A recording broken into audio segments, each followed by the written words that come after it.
Assalamualaikum warahmatullahi wabarakatuh. Kita akan membahas akhlak yang baik yang ke-7. Apa itu? Yaitu memenuhi janji. A'udzubillahi minasyaitonirrajim.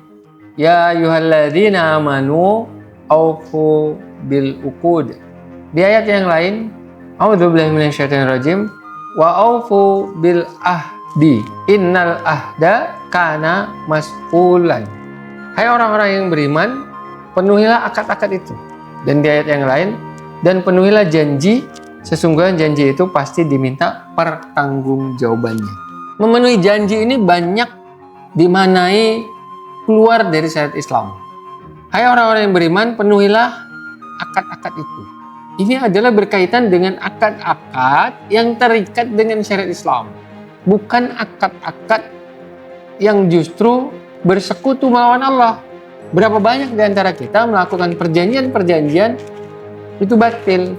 Ketika sebagai seorang pengusaha, akad kerjasamanya di sana banyak sekali kebatilan-kebatilannya. Nah, ketika sudah seperti ini harus diputuskan. Janji yang harus kita tepati adalah janji yang baik-baik, janji yang terikat dengan syariat Islam, dan janji yang tidak bermaksiat kepada Allah. Kalau janji kita terhadap asuransi, putuskan. Kalau janji kita terhadap ribawi, putuskan. Kita harusnya menempatkan nas atau dalil itu di tempatnya. Jangan membentur-benturkan dalil. Kita berusaha menepati janji, tapi janji untuk membayar cicilan riba. Nggak ada itu.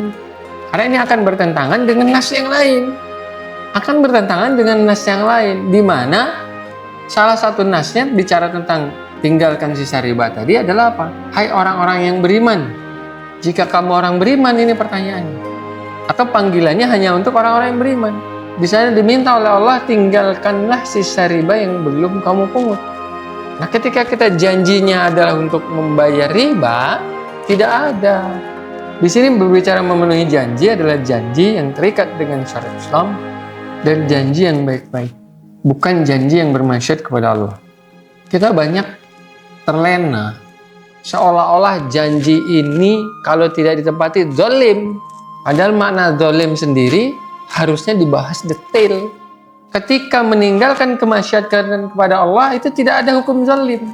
Ketika meninggalkan kemaksiatan ya, dan kembali kepada Allah itu tidak ada zalim.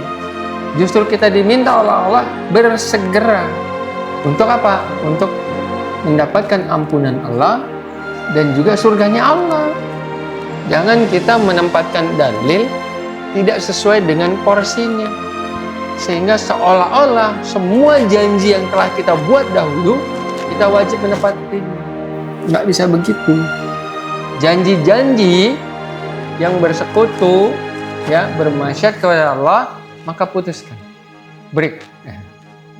Dari mana kita bisa tahu bahwa janji yang pernah kita lakukan dahulu kala ini bermaksiat kepada Allah atau tidak?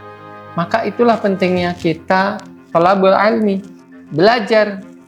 Jangankan berbicara tentang Allah Azza wa Jalla, jangankan berbicara tentang syariat Islam.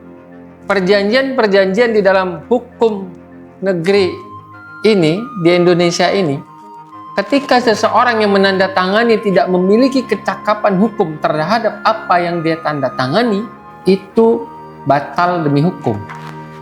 Di KUH Perdata pasal 1320.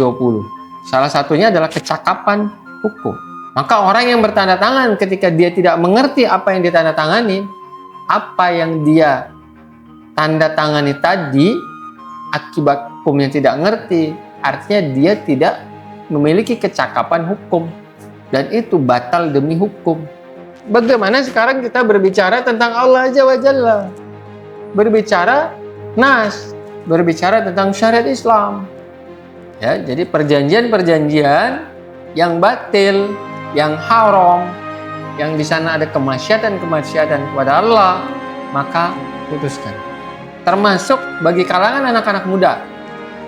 Ketika janji untuk pacaran sampai menikah, putuskan hubungan kalian. Ambil keputusan, putus atau menikah.